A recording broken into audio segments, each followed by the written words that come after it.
Anaemia कटान को लेकर जो है आपके द्वारा कहा गया था कि मैंने जो है सदन में आवाज़ उठाया था, सरकार संज्ञान ली और 52 करोड़ रुपया जो है अनुशंसित की। राहुल तिवारी कह रहे हैं कि जो लेटर जारी हुआ है केंद्र सरकार से उसमें मेरा नाम है। वर्तमान के जो विधायक है राकेश ओझा जी वो क्रेडिट ले रहे हैं। मैंने सवाल हम नहीं उठाए थे, तो पब्लिकली ना अवेलेबल है भाई। और 0 आवर में हम उठाए थे, और 0 आवर का क्या इंपॉर्टेंस होता है हम पहले भी आप लोगों को बताएं कि 0 आवर को आप लोग पता कर लीजिए किस लिए 0 आवर बनाया गया है।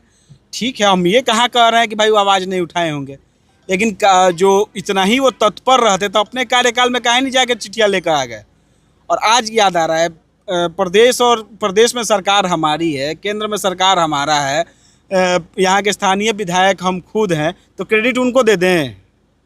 अरे जनता ने हमको उस लायक बनाया है कि सदन में जाके हम सवाल रखें, हमारी सरकार फंड दे रही है, हम लोग आवाज़ उठा रहे हैं, तो काहे मान लें कि हम नहीं, हमारे आवाज़ से नहीं मिल रहा, उनके आवाज़ से मिल रहा है। हम कह रहे हैं इतना ही वो तत्पर थे, तो उनके उप मुख्यमंत्री थे ना तेजस्वी यादव उस समय 22 या 23 में ये कटाव को लेकर सवाल किया था, तो उनके उप मुख्यमंत्री ने जवाब दिया था कि नहीं कटाव ही नहीं हो रहा है। उस समय इनका बुद्धि कहाँ भुला गया था। आज हमारा सरकार पैसा दे रहा है, हमारी सरकार पैसा दे रही है, उसको लूटपटार करने के फेरा में लगे हुए हैं। खैर, हमको क्रेडिट मिले या ना मिले उससे हमको कोई लेना देना नहीं है। मेरा प्राथमिकता है कि वहाँ वो गांव सुरक्षित रहे, वो पंचायत सुरक्षित रहे और काम ईमानदारी से हो।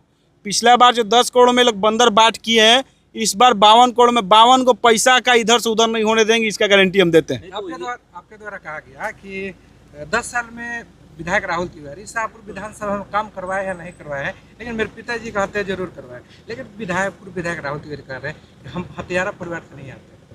ठीक है, अब किस परिवार से आते हैं किसी से छुपा हुआ नहीं है, और मेरे पिताजी की हत्या हुई है नहीं, बात कोई असत्य तो है नहीं, और कौन लोग शामिल है वो भी पता है। जो जिन लोगों ने हत्या की उनके साथ इनका क्या संबंध है वो भी आपको पता है। हत्यारों के साथ ये फ़ोन कॉल के संपर्क में थे कि नहीं थे ये भी सबको पता है।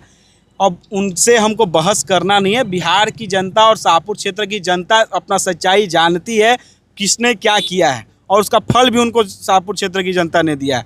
खैर, ये सच्चाई है कि क्षेत्र में अपराधियों का शरण देना, राजनीति को अपराधीकरण करना उनका पेशा रहा है। उनका ही नहीं, उनके पिताजी का भी पेशा रहा है। लेकिन शाहपुर की जनता ने उनके इन्हीं क्रियाकलापों के चलते उनको साइडलाइन कर दिया है, हम लोग को मौका दिया है। और मैं ये प्राउडली कह सकता हूँ कि अपने 3 महीनों के कार्यकाल में हमने क्षेत्र के मुद्दों को विधानसभा में रखा है, ना कि किसी का हत्या करवाया है। और यही वो विधायक थे जो अपने 3 महीना में पहला कोई काम किए थे तो वो मेरे पिताजी का हत्या कराने का काम किए थे, और दूसरा कोई काम नहीं किए थे। शिवानंद तिवारी का तो कथा सुनिएगा तो एक से एक है। तो कहिए कि जो नवादा का शर्मा जी लोग थे, उनका लोग कहते हैं, उनके छात्र जीवन वाले, कि हत्या करवा के लोग नाला रोड में फेंकवा दिए थे। खैर, अब पुरानी बातें हैं और उस सबको तथ्य के साथ जुटा कर कहना पड़ेगा। अभी हम कुछ कहना नहीं चाहेंगे, लेकिन शुरू से ये लोग अपराधियों के जनक रहे हैं, अपराधी पैदा करते हैं ये लोग शाहपुर में। बहुत ही सातिर है, कई एक परिवार को लोग अपराधी बनना के बर्बाद कर चुके हैं शाहपुर में, और खुद सत्ता की मलाई चाटते रहे हैं। खैर, ऐसे लोगों से बिहार क्षेत्र की जनता सचेत हो चुकी है। अब कभी भी ये लोग अपने लक्ष्य में दोबारा सफल नहीं हो पाएंगे।